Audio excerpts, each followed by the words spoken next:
Good morning, students. It is the second part of revision video of understanding democracy. In previous video, we have discussed about the different forms of government prevalent in the world. They are monarchy, dictatorship, and authoritarian government. Nowadays, democracy is the most popular form of government.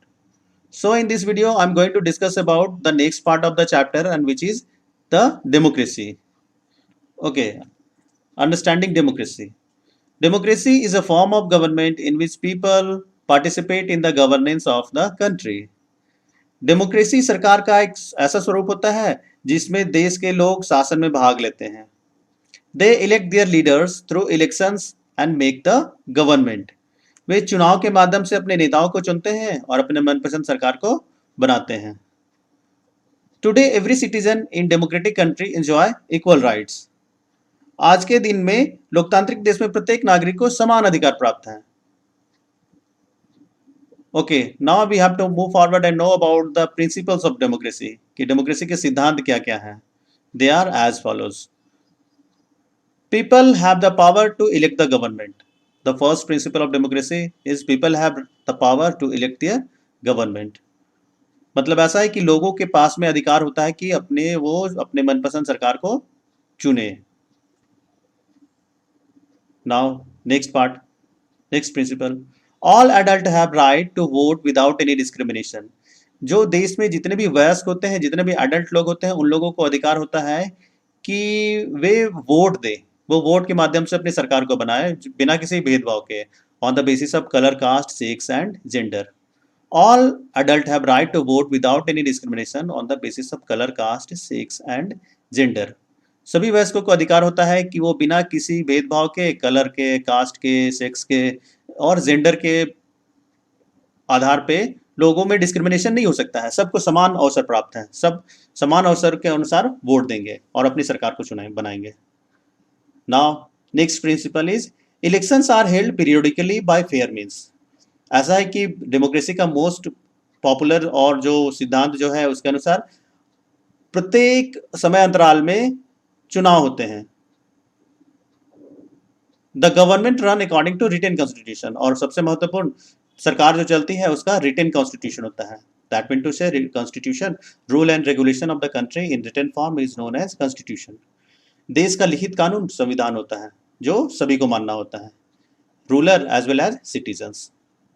Now we have to move forward and know about the types of democracy. Okay, types of democracies are as follows. देखते हैं democracy कितने प्रकार की होती है. The first part, direct democracy. In direct democracy, people elect directly their rulers. It is the oldest form of government of democracy. ऐसा है कि डायरेक्ट डेमोक्रेसी में लोगों को अधिकार होता है कि लोग अपनी सरकार को खुद से डायरेक्टली वोट दे करके चुनते हैं, अपनी सरकार को बनाते हैं. यह एक पुराना डेमोक्रेटिक व्यवस्था है. And the second part is representative democracy. तो देखते हैं रिप्रेजेंटेटिव डेमोक्रेसी क्या है. तो it is also known as indirect democracy. इसको इनडायरेक्ट डेमोक्रेसी भी कहा जाता है, अप्रत्यक्ष प्रजातंत्र भी कहा जाता है. In indirect democracy, people elect their representative on the basis of universal adult franchise for fixed term. ऐसा है कि रिप्रेजेंटेटिव डेमोक्रेसी में लोग अपने मन से सरकार को चुनते हैं, अपने जनप्रतिनिधि को चुनते हैं और उसके बाद उसकी सरकार को बनाते हैं. Now we have to move forward and know about the next features of democracy or the pillars of democracy. तो हम लोगों को जानना है कि लोकतंत्र के स्तंभ क्या क्या है, वो कौन सा आधार है जिस पे डेमोक्रेसी नाम की जो व्यवस्था है वो चल रही है. Okay, the first one is socio economic equality. सामाजिक आर्थिक समानता. डेमोक्रेसी का महत्वपूर्ण आधार है सामाजिक आर्थिक समानता. Equality is base of democracy. समानता जो है वो डेमोक्रेसी का आधार है. All section of society should receive equal benefit. समाज के सभी वर्ग के लोगों को समान अवसर प्राप्त है. There is no democracy without equality. अगर समानता नहीं होगी तो वो डेमोक्रेटिक व्यवस्था नहीं होगी. Now we have to move forward and know about the next pillar of democracy and it is political awareness, राजनीतिक जागरूकता. देखते हैं क्या है वो. Political awareness is the key factor of democracy, मतलब एक महत्वपूर्ण तत्व है जिसके आधार पर डेमोक्रेसी की व्यवस्था, डेमोक्रेटिक व्यवस्था चलती है, कि लोगों को वोट देने का अधिकार होता है. लोग पॉलिटिकली अवेयर होते हैं, लोग राजनीतिक रूप से जागरूक रहते हैं अपने अधिकारों के प्रति. In democracy people willingly choose there leaders and not forcibly. Democratic व्यवस्था में लोग खुद से अपने मन से अपने नेताओं को चुनते हैं, किसी के दबाव में नहीं. Now we have to move forward and know about the next pillar of democracy. It is national integration. देखते हैं डेमोक्रेसी का नेक्स्ट पिलर क्या है. नेक्स्ट पिलर है नेशनल इंटीग्रेशन, राष्ट्रीय एकता. ऐसा है कि हमारा भारत देश बहुत बड़ा है और इसमें अलग अलग विचारधारा वाले लोग रहते हैं, तो सब मिलकर के एक साथ एक की भावना के साथ में देश में रहें. Okay. Political parties are soul of the democracy. ऐसा है कि पॉलिटिकल पार्टी जो होती है संविधान डेमोक्रेसी की आत्मा होती है. National interest should be placed above everything else. और ऐसा है कि जो राष्ट्रीय महत्व के मुद्दे हैं वो सभी राजनीतिक दलों का उस पर विशेष ध्यान देना चाहिए. National interest should be the aim of all political parties. ऐसा है कि जो राष्ट्रीय महत्व का जो चीज है उस पर सभी राजनीतिक दलों को विशेष रूप से ध्यान देना चाहिए, जिससे समाज देश में एक यूनिटी की भावना का डेवलपमेंट हो. Now we have to move forward and know about the next pillar of democracy which is freedom of expression. देखते हैं फ्रीडम ऑफ एक्सप्रेशन क्या है. तो freedom of expression that mean अभिव्यक्ति की स्वतंत्रता. कोई कुछ भी बोल सकता है, सोच सकता है, ठीक है ना. इन democratic country people can express their opinion without any fear और हेजिटेशन. एक डेमोक्रेटिक व्यवस्था में लोग बिना किसी दबाव में, बिना किसी डर के अपनी भावनाओं को अभिव्यक्त कर सकते हैं. कोई इसे रोक नहीं सकता है. No democracy can ignore public opinion because it convey the wishes of people and issue. ऐसा है कि जो डेमोक्रेटिक व्यवस्था होती है उसमें पब्लिक ओपिनियन को, जो आम राय है, आम जनता की आम राय को नजरअंदाज नहीं किया जा सकता है, क्योंकि यह लोगों की इच्छा को शो करता है. The respect of human dignity, the next pillar of democracy. देखते हैं मानवीय गरिमा का सम्मान क्या है. नेक्स्ट पिलर जो है हमारे डेमोक्रेसी का वो रिस्पेक्ट ऑफ ह्यूमन डिग्निटी है, मानवीय गरिमा का सम्मान. In democratic country all human being are equal in the eye of law. ऐसा है कि एक डेमोक्रेटिक कंट्री में सभी जो लोग हैं वो कानून की नज़र में बराबर हैं.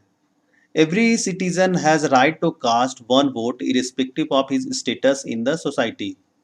ऐसा है कि सभी नागरिकों को अधिकार है कि वो अपने स्थिति के अनुसार, स्टेटस के अनुसार वो वोट डाले, और सभी को समान अवसर प्राप्त है वोट देने के लिए. Everyone has right to cast their vote. Human dignity is the core value of democracy. ऐसा है कि जो मानवीय गरिमा है हमारे डेमोक्रेसी का कोर वैल्यू है, वो हमारा मूल मूल्य है. Now moving forward and we have to know about the next pillar of democracy which is equality in Indian democracy. देखते हैं भारतीय लोकतंत्र में समानता. The concept of equality play an important role in democratic nation. ऐसा है कि democratic nation में समानता का विशेष महत्व है. The Indian constitution recognize every person as equal irrespective of gender, caste, religion, regions, educational and economic background. ऐसा कि भारतीय संविधान सभी व्यक्तियों को समान अवसर प्राप्त करता है, सभी बराबर है यहाँ पर, बिना किसी भेदभाव के, चाहे वो किसी भी धर्म के हो, किसी भी जाति के हो, किसी भी वो पढ़े लिखे हो, या फिर उनकी आर्थिक स्थिति जैसी भी हो. Okay. Now moving forward and we have to know about the provision given in constitution. Okay. Provision recognizing equality have been provided in the Indian democracy. ऐसा कि सभी को, जैसा कि हम लोग पहले भी डिस्कस कर चुके हैं, कि सभी को समानता का समान अवसर प्राप्त है. Every person is equal before law. हम लोग पहले भी डिस्कस कर चुके हैं कि कानून के नज़र में सभी बराबर हैं. Every person has an equal social status, has equal access to public places. ऐसा है कि जो इक्वलिटी ऑफ स्टेटस के अनुसार कोई छोटा नहीं है, कोई बड़ा नहीं है, सभी लोग सभी जगह जा सकते हैं, कोई किसी को रोक नहीं सकता है. और most important, untouchability is abolished. ऐसा है कि अनटचेबिलिटी की जो सिस्टम है उसको भारत में खत्म कर दिया गया है, अस्पृश्यता का निषेध कर दिया गया है।